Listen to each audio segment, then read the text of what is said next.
main thing here. Okay, can you all see my screen, everybody? Yes, ma'am. Okay, wonderful. Well, welcome again to Food Business Basics. Tonight is all about consumer products. Oh, yay, someone else is just joining here. Got it. So we are lucky enough to have Angela with Oregon Tea Traders and Dan with Red Ape Cinnamon this evening.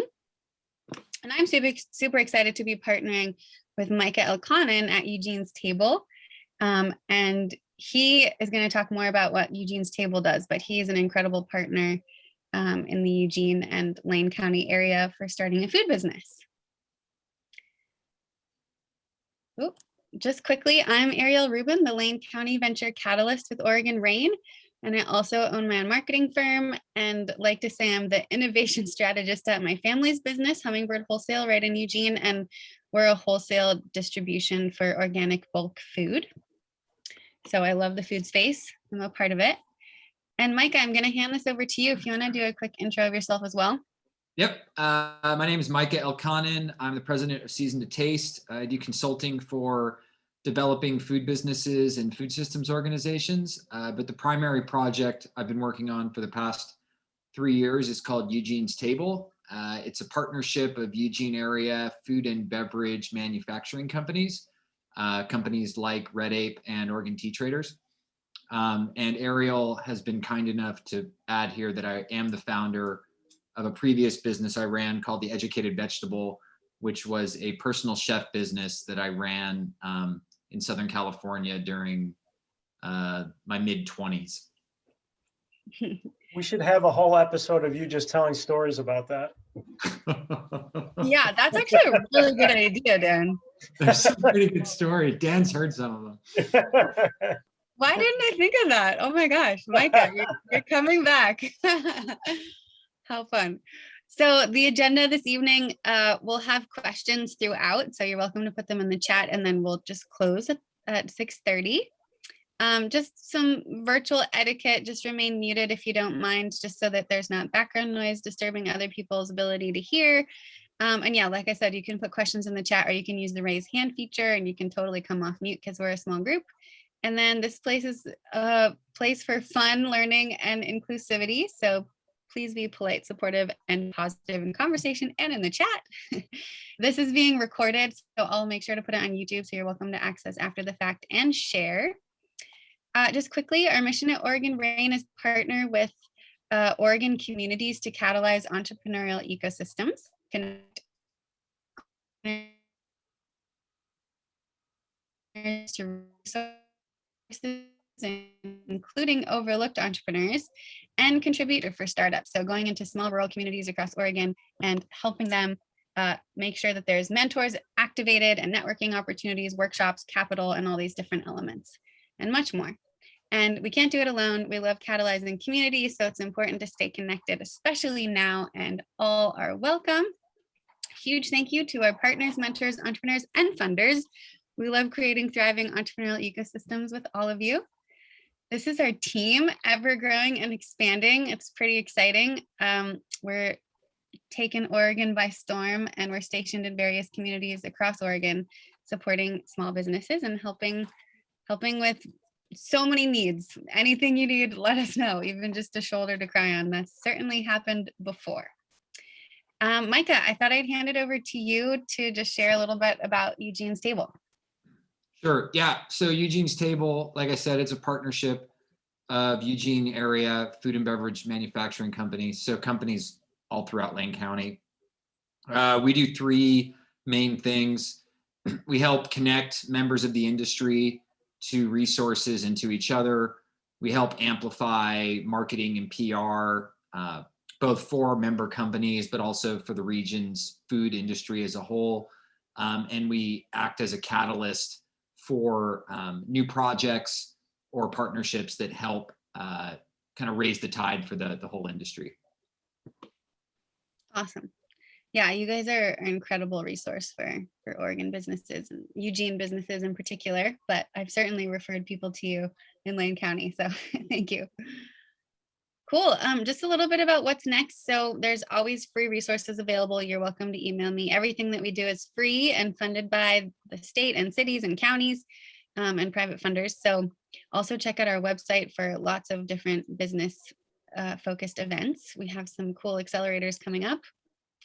So these series are every Thursday at 5:30 throughout April. And next week we have agriculture and farming with White Rabbit Gardens and Organic Redneck. So please come back for that. That'll be super interesting to see how it's possible to make money as a farmer.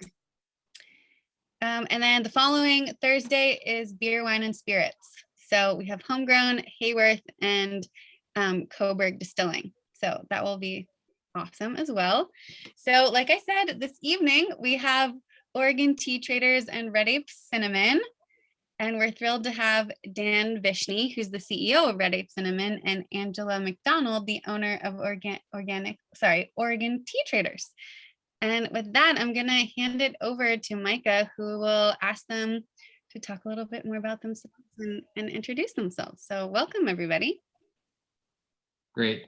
Thanks, Ariel. So yeah, I always like to start with letting our panelists just give us a quick rundown on their background, and a little bit of their story that led them to this point in their career. So I would love it if each of you could do that. Dan's already unmuted, so I'll have him start. Oh, I didn't have You don't the have, virtual etiquette. It's a small group, so we can all chat. The rules don't apply to me. What are you talking about? That's the way my brain's been working today. Yeah, I sent a sample today to Beech Nut Nutrition, my biggest customer. They've been using us, and they have to test every batch of cinnamon, right? So they sent, I have to send them a sample so they can test for heavy metals. And I sent them the wrong lot number. And that was the way my brain was working. So I had to run the FedEx, get another package out, so it gets shipped overnight to New York. That was my kind of day. So you have to excuse me if I don't mute the mic. No, that wasn't meant as a stab. I was thinking out loud. I was like, who's first? I was like, Dan, that's fine. Yeah.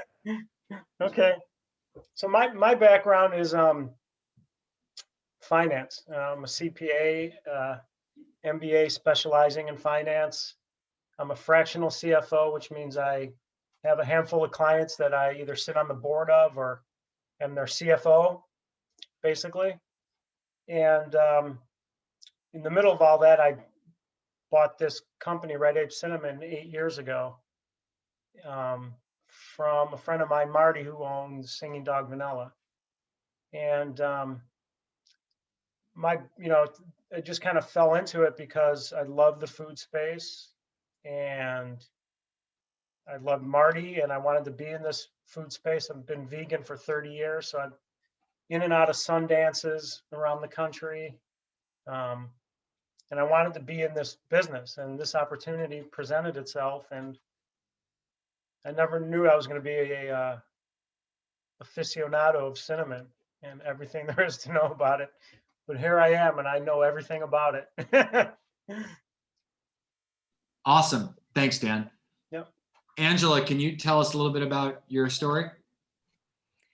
We'll try to keep it brief. So I've been working in the tea industry for about 10 years now.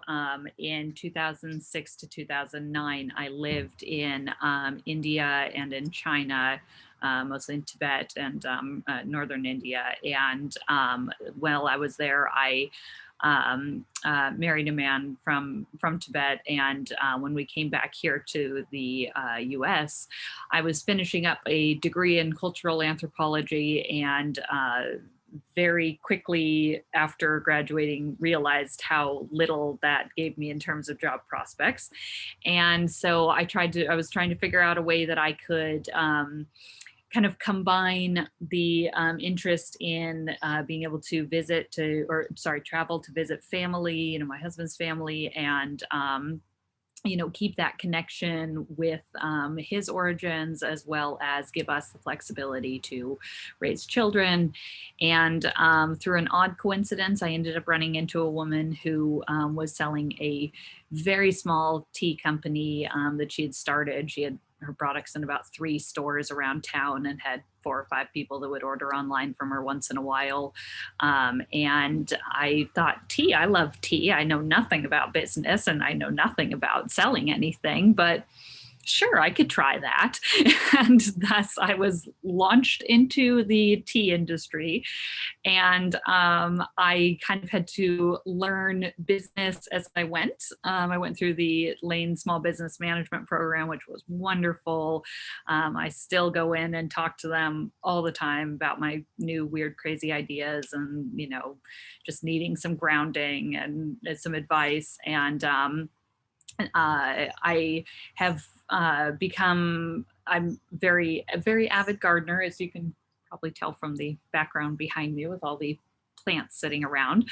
And as I started finding out more and more about being able to grow tea in Oregon, I got involved with a group called the U.S. League of Tea Growers, which I'm now the president of. And so I kind of have been going around the U.S. teaching people about tea in general, and also about growing tea and processing tea and all of the complexities of the whole industry.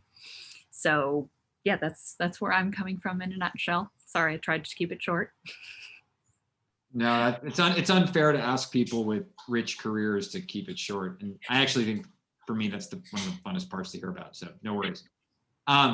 Great. So yeah, I'm going to ask a few other specific questions about how you guys run your businesses, and then we'll leave some time at the end for other folks in the meeting to ask questions that come up.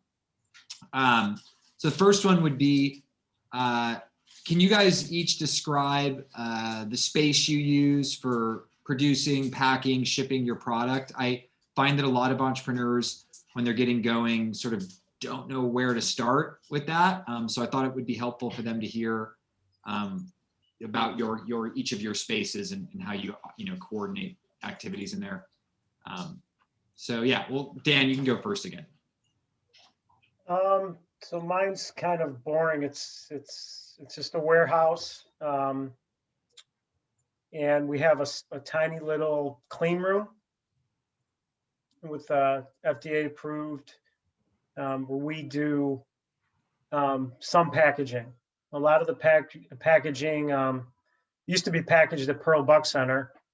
Everything was. And then when they closed, I opened up a clean room in our warehouse, but about 80% of our stuff comes already packed. So it's just basically unpacking some jars and some bags in Eugene here. No, that's great. I sort of intentionally asked you both this question because I know that your spaces are relatively straightforward. I thought it would be nice for people to hear that to run a food products company, you don't need to have a 20,000 square foot, production space or something. No, it's Yeah. a tiny closet. Yeah. So great. That's awesome. Thanks, Dan. And Angela, maybe you can talk a little bit about your humble abodes. Yes, well, it is a humble abode. My packing area is actually a certified kitchen in my home. As being a dried food product, it is a very low risk product, and so it's worked out for me to be able to continue doing it from home. I am very much outgrowing my space, but while I had small children at home, I needed the flexibility to be able to work when they were napping and after they were asleep at night and whatnot. And the drawback, of course, to it is that there's no storefront. There's, if people ask me about, picking stuff up from us, it's a little challenging to kind of logistically coordinate that, but really it's been very wonderful for me to be able to do that. Awesome. Yeah, I certainly both of your products lend themselves to sort of simple production spaces. But I do think, I know, like, for example, one of Dan's products is a nut butter with turmeric and some other spices in it. And Dan, correct me if I'm wrong, but that's co-packed for you. So you don't actually have to do any production of it. You've just designed the product and work with others to produce it. So that can be a really, while it sometimes seems intimidating for entrepreneurs to get into that version of operating a company, it can be a really, really efficient way to do things. So yeah, just wanted. It's not only efficient, it's, you know what your cost is. You know, you're paying an invoice. You're not doing a time study on how long it takes you to pack a jar of cinnamon. You know, if there's waste, you know, my invoice every month is what I paid for it, and I can track that.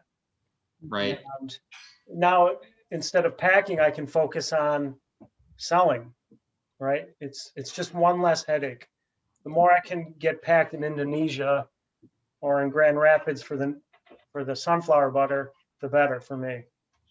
Yeah, that makes sense. Well, and certainly once you start adding in anything that has really perishable materials or allergens like nut butters, things get much more complex very quickly. But I always tell people when they're, you know, getting started and looking for spaces, I mean, like you said, Micah, I think people often have this idea that if you have a, you know, food business, you need to have a huge warehouse space. And I think that people often get really bogged down by just being able to pay the rent on those spaces and having long leases and, you know, kind of that liability hanging over them. And, you know, renting spaces, warehouse spaces, is not easy. It's not cheap. It's not straightforward. There's a lot that goes into it. So I always tell people, start out with the smallest, simplest operation that you can, whether it be a, you know, just a shared kitchen, shared or a communal kitchen like they have at Hummingbird or in a few different places around town. I know Sprout used to have one. I know it's called something different now. Just start out with something super small that is easy and manageable, because there's so much to get used to with starting a business that having to have that high overhead hanging on you for a large warehouse space is not something you need in the very beginning. Great. Yeah, thank you. So related to that sort of end of things, another common question I have from folks is about packaging. So I was hoping you guys could both chat a bit about how you went about choosing your packaging, and what you found are the most important things to consider when evaluating different designs or different, actual packaging products. We'll start with Angela this time, just for fun. Packaging is a really hard one.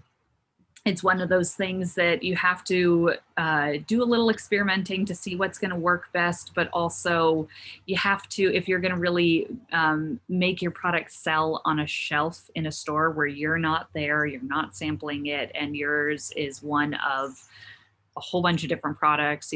I deal with aisles of tea, like an entire aisle of market of choice is tea. And so my 3 SKUs in the middle of that have to stand out somehow. And it's the same with most products. If you have, a label that isn't informative or doesn't catch people's eye, they're going to gloss over it, not because they're trying to, be rude to you, but because there's just so many options around. You have to just go with what, you find and with what your eye catches on. So that's a really hard one in the beginning. And again, with starting simple, starting small, again, often people will say, okay, I need, packaging materials, and let's, print a whole bunch of them so that it's really, so it's cheaper per item. But what I did was I started out with, doing things in super small lots, like printing packaging off, a laser printer at home, so that as I found things that needed to change, I could do that without having just to throw away thousands of dollars of labels. And so keeping it simple, trying things out in small batches. Definitely, you know, hire a graphic designer. Don't just try to design it yourself unless you have some sort of background in that. And make sure that it's following regulations. So check with the health inspector to make sure that it follows the basic FDA guidelines on packaging food, that it labels allergens, all those things. And if you're doing any kind of certification, like organic certification, absolutely 100% do not print it until they have given you the official approval for it. Because you may think that you have gone through all the, you know, requirements and been very careful about it, and then you get 10,000, you know, pieces printed, and they say, actually, no, you had to have this, you know, the Oregon Tilt logo has to be very slightly smaller than the USDA organic logo. And so you have to reprint all of these. So be very careful before you print large amounts of things. Also make sure that the containers that you're using, I use metal tins for my teas and also little bags. And but there's a lot of different options out there, whether you're using glass or plastics or whatever, but make sure that they are something that you will be able to continue to get for a long period of time. So if you get a type of package that's really interesting because it's a very unique shape and nobody else has it, that can help your product stand out in a shelf. However, if that one manufacturer runs out or discontinues that item or goes out of business, you can be completely stuck and have to change all of your packaging. So that's why so many companies use the same kind of standard sizes of bottles and cans and bags and tins and all those things, because, you know, I always have to have 3 or 4 sources for everything that I use, whether it be herbs or teas or whatever, but especially a packaging that they're going to go into, because things happen. Companies run out. People change their designs, you know, products become unavailable from manufacturers. So make sure that you have another plan and another place that you can get things in case one of those things happens. So. Awesome. Thank you. Dan, do you have any? Yeah, well, I'm living proof that everything Angela said not to do, I have done numerous times. And I continue to do that. Every year I take inventory, I throw out thousands of labels every single year. You know, because it's to cost of $500 for 1,000, but $600 for 10,000. So I always order the 10,000, and then I change my mind on something on the label and do it all over again. Yeah, don't chintz on your label. Like, don't. Order small lots, yes, but don't do any shortcuts, because it's the only thing that makes you stand out. Like Angela said, it's as important as having a website that's nice, right? It's your brand identity. It definitely makes you different from everybody else. And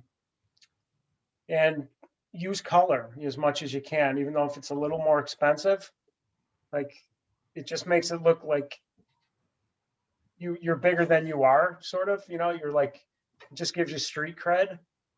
You know what I mean? But yeah, I change my labels all the time, and I get stuck with so many. So Angela's right on the money with that one. Gotcha. I do Thank all you. the time too, which is why I print them small lots. Yep.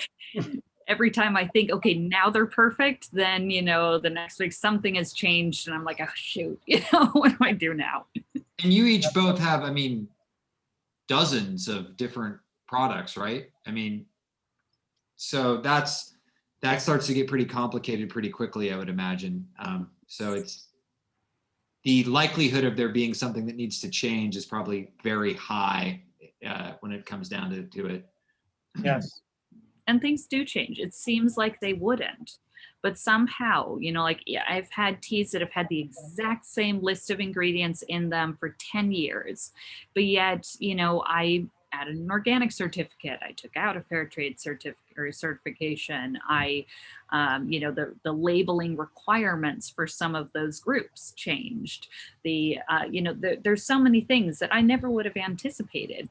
It's the same ingredients in there, but yet all this stuff, like just little things keep changing. Or you notice, you know, one thing that I often suffer from is I want to put everything on this tiny space. Right. And I just, because it's so important to me and there's so much I want to say and so much I want people to understand, but I've reduced and reduced and reduced what I have on the labels, because what I've found is that, you know, people are going to look at it for like 5 seconds, 10 seconds. It's kind of like a mailer that you get, you know, in your mailbox. If it looks like it's going to be complicated to read, I just put it away. To sit and read an entire paragraph. I want something that just gives me a few little bullet points that I can skim over and say, okay, I like this one or I don't. And you know, but it's hard for us as entrepreneurs because these products are so important to us. They're so personal. They're so much kind of an extension of ourselves almost. And so it's hard to not want to just like put everything into it. But yet that actually ends up being kind of counterproductive in terms of like labeling and marketing. So it's a hard balance to find. Great. Thanks, guys.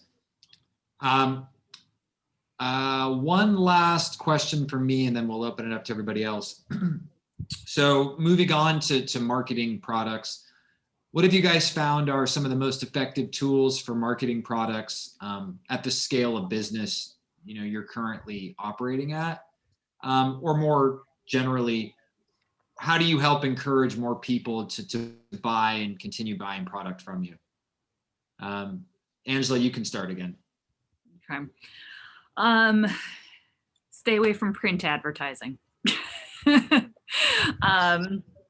Basically what I've found the most effective, and I've never had a big marketing budget. When I go to marketing classes, they're like, you know, set aside 10 grand a year or, you know, $3,000 a month or whatever. And I'm like, are you kidding me? Like, there is absolutely no way that's going to happen. Like, that money doesn't exist. And so, you know, I have always had to rely on very organic growth, which has meant that I've grown slowly. But I think there's a lot of really effective tools nowadays for businesses.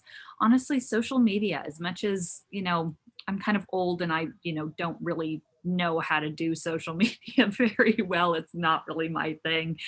It honestly is very effective, and a good website that's easy to navigate and attracts people in and makes them feel good about the products that they're buying, combined with a good aggressive social media campaign, and getting things that people can really engage in, not just simply posting, you know, this is a product that we have, come and buy it, but also talking about, you know, maybe a fundraiser that you're doing for, you know, a group, or you know, asking people, what do you do with, you know, the canisters that, you know, are left over at the end of, you know, or when you're finished with the product, send us pictures of it, or, you know, just anything to get people engaged with what you're doing, because then they'll remember it and it'll make them feel a part of it and make them feel like they're supporting real people,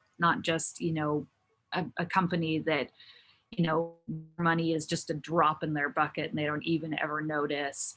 You know, you really want to get some sort of a personal connection with people. And so the social media tools have been, I think, really helpful. And I definitely have always stayed away from the, like, having my logo in, you know, printed in a magazine or newspaper or whatever, because you can dump thousands and thousands and thousands and thousands of dollars into that very quickly. And maybe you'll get a little bit of return. It's hard to tell. I mean, I know that those things are there for a reason, and, you know, it's not stupid for every company to, you know, put money into those things. But for a small business that has a really small marketing budget, I would put my money somewhere else. Great, thanks. Dan, any thoughts on marketing? Yeah, it's all like a pay to play type of thing. It's, if you're talking, I have two sides to my business. I have my wholesale side, which is 90% of my business, and I have my website, which is like 10%. And I have tried everything. I went to trade shows. I spent a fortune. I knocked on doors all over the West Coast. And, the trade shows helped at the beginning to get my products on the shelf, but it's not enough just to get your products on the shelf. You got to get them off the shelf, right? So you have to, if you're going to spend the money to get it on the shelf, you have to spend the money to get it off. And you got to do demos, you have to constantly be explaining the product to the employees, the buyers. It's a super difficult challenge unless you've got a home run off the bat that just takes off. But if you're selling a cinnamon jar that somebody's going to buy once every year at best, you've really got to educate the consumer and make sure that it gets off the shelf. So I don't do any more trade shows, but I do Google, and I focus on a few keywords, and I do believe that it's helping. But again, you gotta, if you're gonna pay to get people to your website, you have to pay to get them to convert. So you got to make sure that you've got a good landing page, that it's easy to maneuver, that it's answering their questions, and that you're getting them to take an action, whether it's send me an email for a quote or download a compliance document so that they get more interested, or if they're a consumer, to actually make a purchase. And I'll tell you when I figure that out, because I still have not been able to figure out the secret to it, but I'm working on it.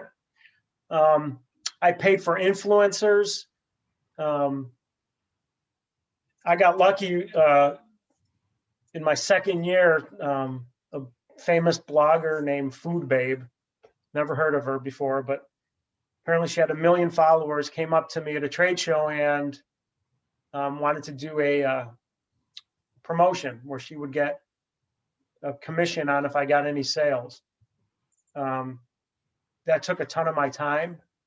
And for about a week, we had 300 web orders every day, which was crazy for us. We had the whole family and friends in there packing orders. I called my 3rd grade teacher to ever come and help me too, But who knows what that means today? Do I still have customers from that? I'm not really sure. I don't know if that was good or bad, but it certainly was a chunk of my time. So it's kind of, I kind of treat marketing as throw darts, like throw darts as long as they're not expensive darts, and see what hits. And if you find something that hits, you just keep rolling with it. Yeah. Great. Well, and you mentioned, Dan, education. That's the other thing that I've really found helped a lot, because again, you're talking about how to distinguish your product from others on the shelf. Why is your product better? Well, especially if you have something like cinnamon that you can get in any store across the country, or tea that you can get in any store across the country. Why are you buying our cinnamon?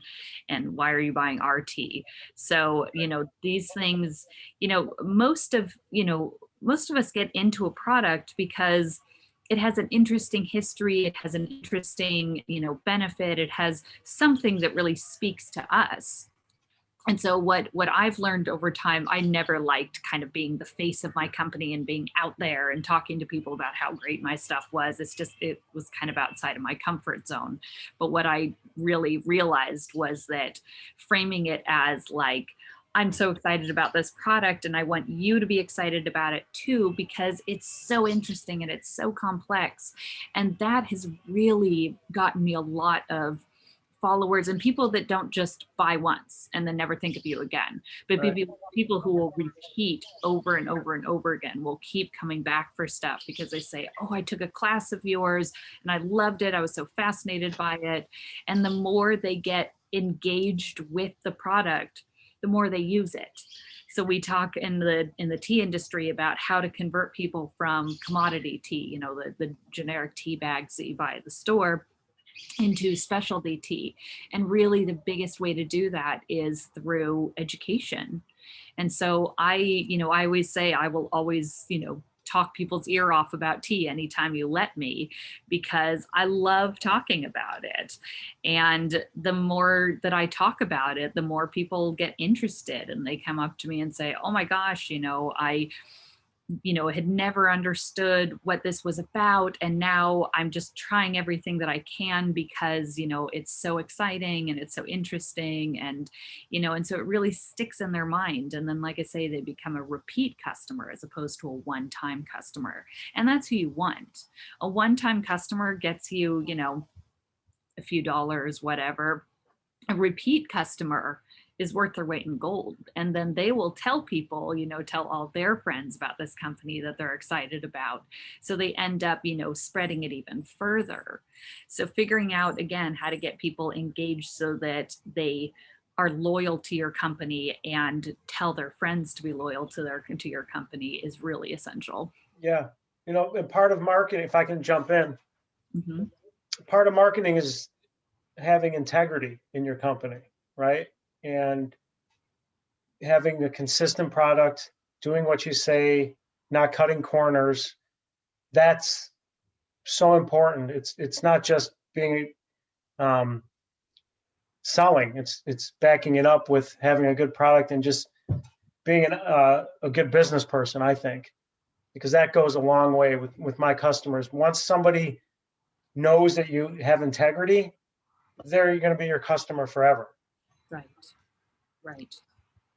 And really, especially for wholesale, Yes. thing that is I think even more, or I think that's even more important almost, because I have people who call me up and will say, I used to sell your teas at a different cafe that I worked at. Now I'm at this place and we hate our tea vendor. They're, they take forever. You have to contact them 4 times, to get your order. And we loved working with you before. And so I want to work with you again. Because, companies, if you're a wholesaler, if you're a buyer at a grocery store, a coffee shop, a restaurant, wherever, you don't have time to, go through and find somebody's phone number and call them, then have to call them back and then, do all these things. You need people to be responsive and you need people to make it easy for you. And so that's when I'm selling my products to a new coffee shop. I'm like, my job is to make this as easy for you as possible. Like, give me the green light and I will create you a menu and I will, educate your baristas on how to brew this and send you all the equipment that you need. All you have to do is say yes. And, just tell me when you need more. And so it becomes super easy for them. It looks like maybe we're running low on time.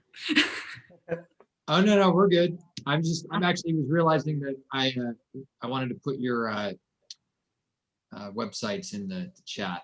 Although with Dan's, I actually put the about page, so we'll just go to the normal one. Sorry.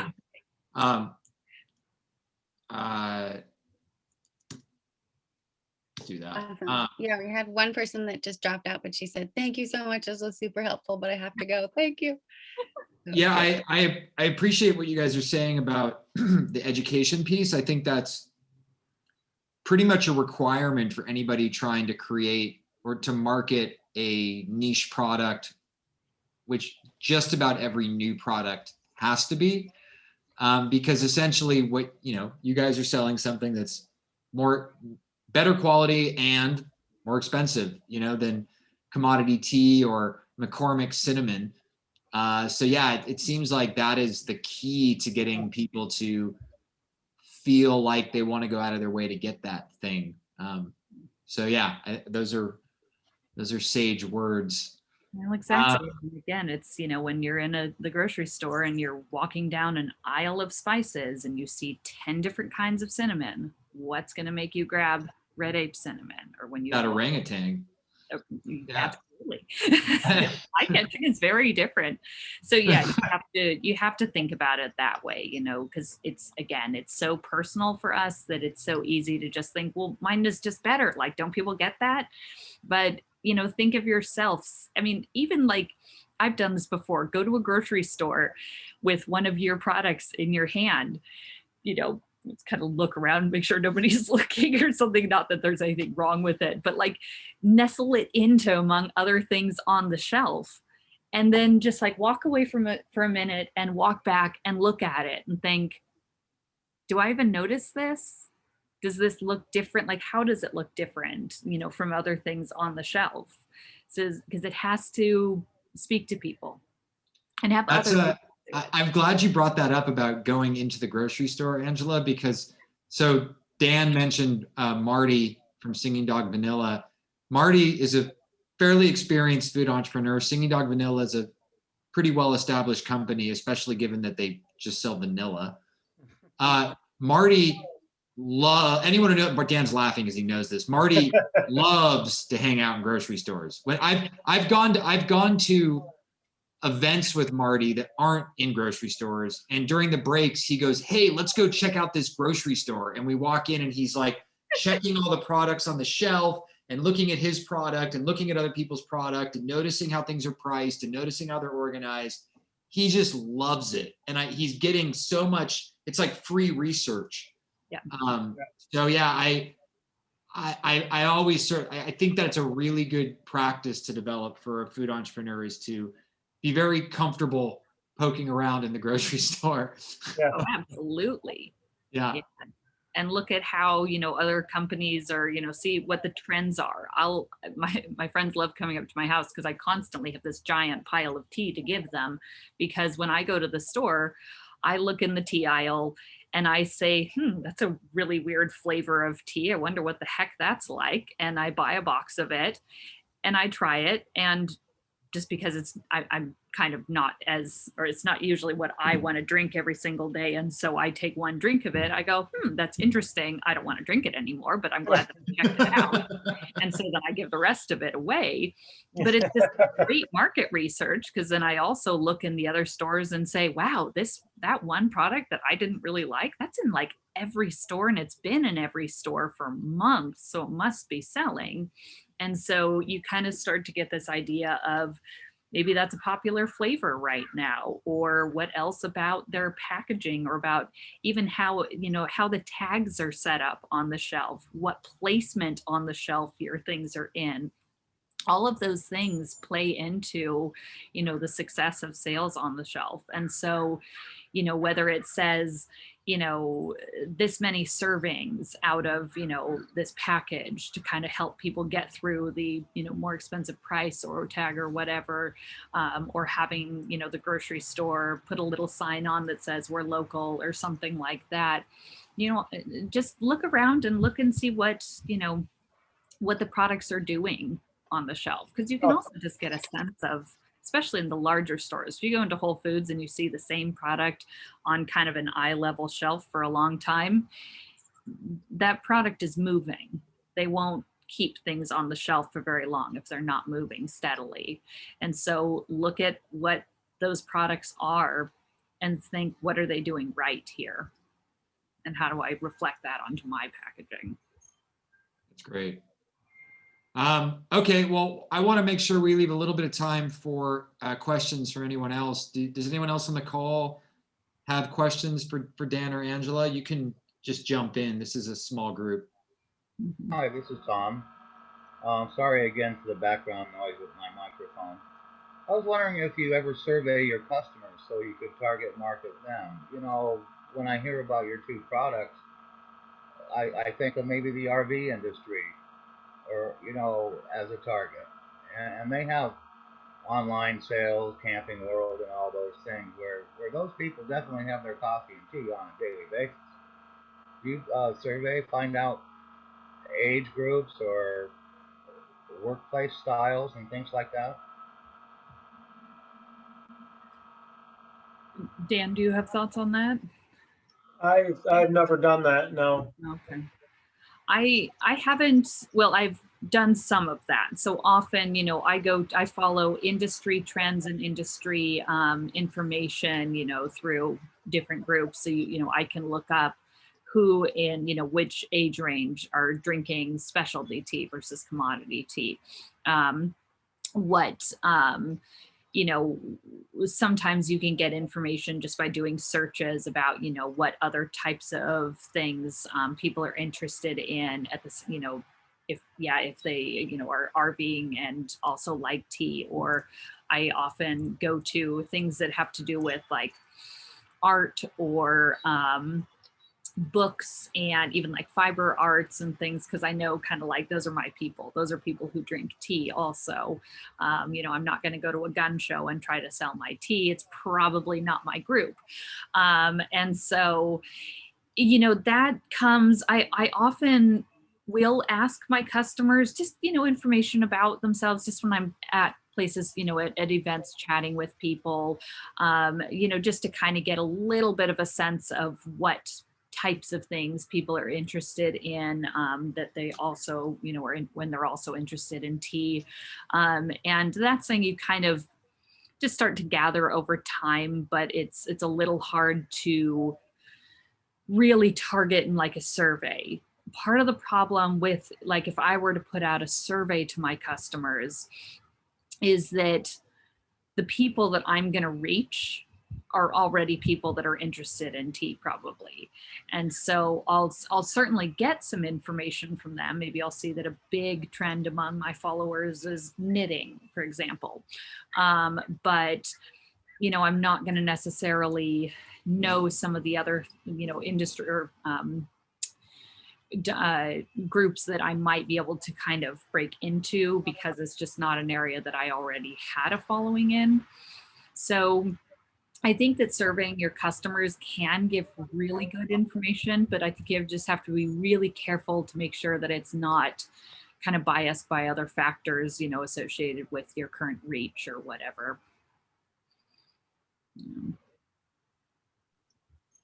Great, thank you.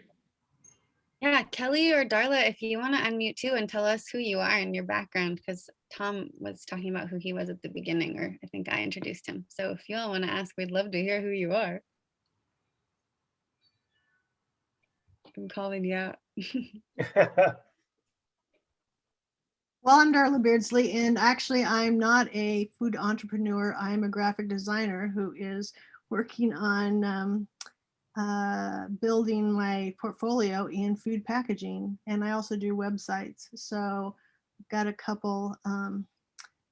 It's really kind of interesting listening to Angela, because I just finished this last, just a couple months ago, my first actual all the way package, where it was actually something that we had to go through all the, you know, the stuff that has to go in the back, where you have to have it, what it has to say, you know, all that kind of stuff, and what size it has to be. And I mean, it was, and talking to the people in the agricultural, you know, the people who look at packaging, you know, and have them tell you, kind of look over it and see if they think you're missing anything or if you got everything right. And it was quite the experience. I got to say, I didn't realize when I started working on packaging how much there is.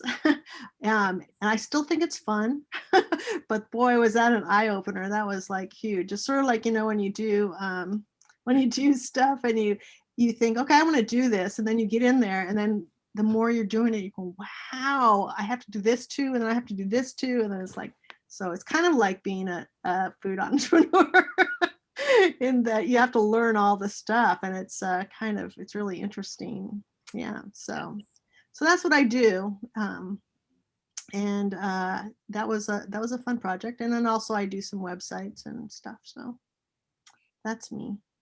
Actually, I would love it if Angela or Daniel would be interested in letting me just get your contact information and doing a little interview with you, if either one of you were open to that, because that helps me find out about, you know, food and beverage people and what they're all about and stuff. So Sure, I'll put my email in the chat. You're welcome to yeah, send me something. That'd be great. Thanks, guys. That's awesome. Yeah, Kelly, go for it. Hi, I'm Kelly. I'm a little different position than our two speakers today. I have a Victorian Chocolate Company in Lebanon. I'm a small one-man operation. I produce a full line of hand-dipped chocolates, and I also do peanut brittle and all kinds of stuff. So I'm basically producing for my one shop. I do a little bit of wholesale, which means I have to do all the labeling, which I completely understand. I run a lot of my labels off my printer because it's just not cost effective to order 10,000 and then they change the rules, and it doesn't make it cost effective. But I've been doing it quite a few years. It's interesting. Some of the same problems I have with my one shop, I'm see that you guys are having with trying to sell through the retail markets. So we're all in this together. Oh, yes. Oh, yes. And I'm a one-woman operation too. People are often surprised when they hear that, but it's just me. I pack, I label, I do my bookkeeping, I do A to Z. I sweep the floors, I do everything. And so, I think actually I think people are sometimes surprised at how many of the food companies in town, especially ones that have co-packers and various things, it's very often one or two or three people. And that's it. Yeah. Well, we have to start somewhere. So Yeah, Exactly. for sure. Mm-hmm. Well, I think the other thing to keep in mind is that, and I've learned this from a lot of people in Eugene.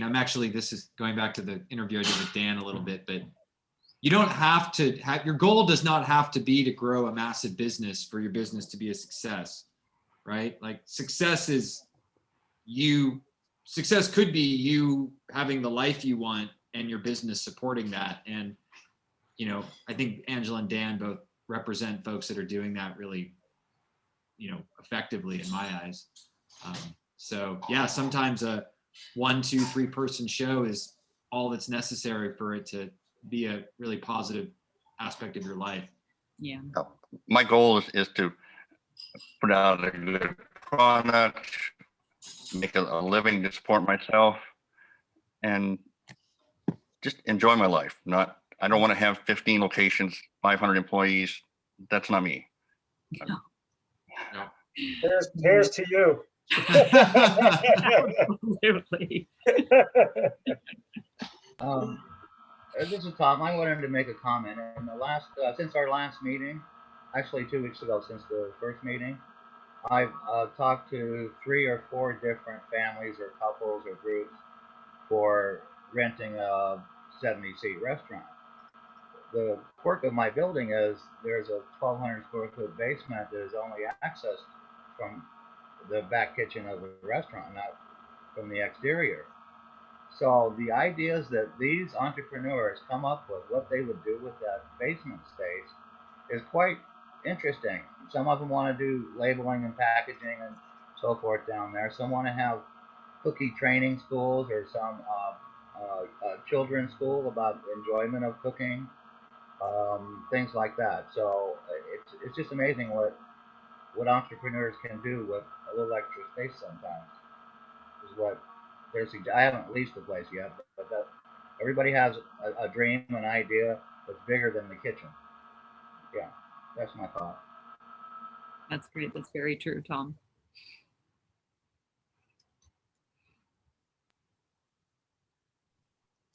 Awesome. Any more questions or thoughts? I want to comment on, Angela was talking about customer education. I've always felt that was very important. I produce a high quality and use a high quality chocolate. Getting the consumer to understand that there's more than just Hershey's and Reese's and all those mass marketed things. It's part of my calling is to inform them. And once you get them informed, they become my best ambassadors, bringing people in, sending my product all over the country to family and friends. And I feel like I'm helping everyone. Yeah. I think that's one of the really rewarding parts of this is that, you know, like for me, I just get so excited when people have kind of gotten into tea because, you know, of drinking my products or of, you know, taking one of my classes or something. And, you know, no matter how much that person buys or doesn't buy, like that just is what makes me feel good about doing it. And that's I've really missed being in shows and at festivals and things this year because I don't get that interaction with my customers that I used to. You know, web sales are great, but you know, I miss talking to people and seeing their responses and, you know, You got to do some Instagram lives, Angela. Come on, get out there. you have to teach me how. I What? little adept on these things. I'd love to. I'll teach you. We can do it together. That'd be so All fun. right, you're on. You're on. Okay, good. We're doing it. Sounds like a new class. I have no idea what to do.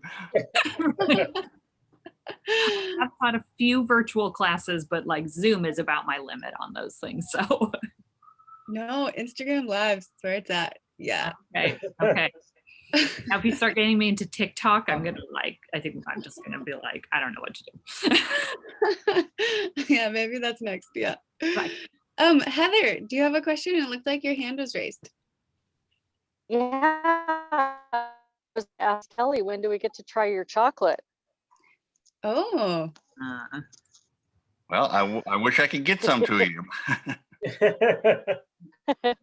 Kelly, do you have an online website? Can we order online from you? No, I just have an informational one. Part of being operation where I'm making everything and selling everything, there's not enough of me to take care of a website presence too. So just keeping up with the storefront is enough. Where That is makes sense. the storefront, did you say, Kelly? I'm in Lebanon. Oh, okay. Okay. Lebanon. Yeah, Yeah, I little grew up in the storefront. Eugene area, but I moved up a ways. Nice. I like that area. I have my partner's parents are in Corvallis or just outside of Corvallis. So I'm up in that area somewhat often. I'll just stop by. Anytime. Road trip. Mhm. Chocolate's a good destination. That's for sure.